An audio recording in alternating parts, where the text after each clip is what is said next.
Le tailleur de pierre, son rôle est à partir d'un bloc brut, de réaliser une œuvre, à savoir un appui de fenêtre, un corbeau, une statue au besoin, une balustrade, enfin tout ce qui est les éléments qui vont sur un bâtiment. Soit à faire du vieux, soit à faire du neuf. Donc du neuf, ça comprend de la création, et du vieux, donc respecter ce qu'il y avait initialement sur les édifices. C'est exactement comme si on devait faire un empiècement sur un vêtement.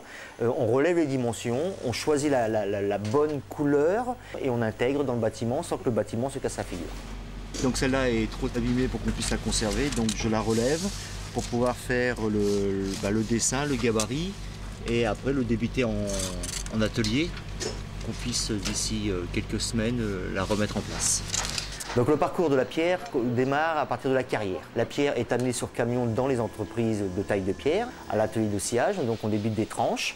Les tranches après sont débitées en petits morceaux avec les moulures, les gabarits qui permettent la réalisation de la pièce. Après c'est amené chez le tailleur de pierre qui lui réalise le travail techniquement de taille de pierre et après ça part à la pose. Chaque région a une pierre bien particulière. En fonction de la dureté de la pierre ou de la résistance de la pierre, il faut prendre les outils d'une certaine manière.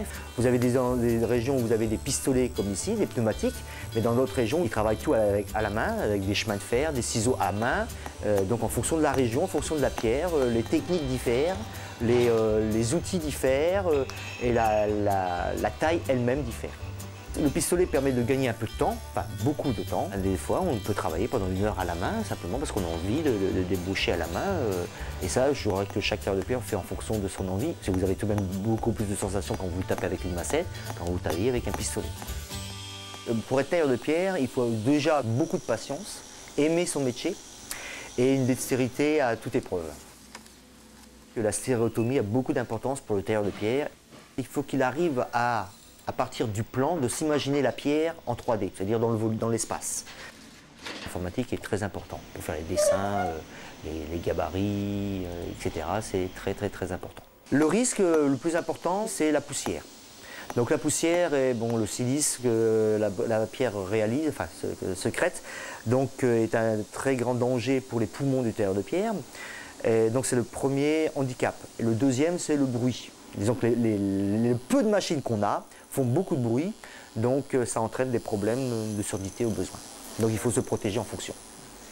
Alors le métier de tailleur de pierre est physique, et encore c'est relatif.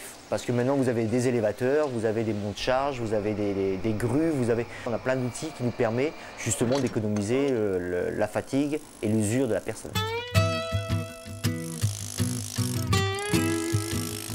Une pierre qui est taillée par un tailleur de pierre, qui est commencée par un tailleur de pierre, le tailleur de pierre tombe malade. La pierre restera sur sa place. Aucun autre tailleur de pierre n'ira toucher sa pierre. La pierre n'appartient pas à l'édifice, la pierre n'appartient pas au propriétaire, la pierre appartient au tailleur de pierre. Une fois qu'elle est posée sur le monument, elle devient une pierre du monument. Et quand vous avez réalisé une pierre pendant 200 heures, je vais vous dire, vous avez mis votre amour dedans, et cette pierre-là, c'est votre pierre. Que ce soit homme ou femme, la porte est ouverte à toute personne de bonne volonté qui veut apprendre un métier manuel. Il y a de la place pour les garçons ou filles.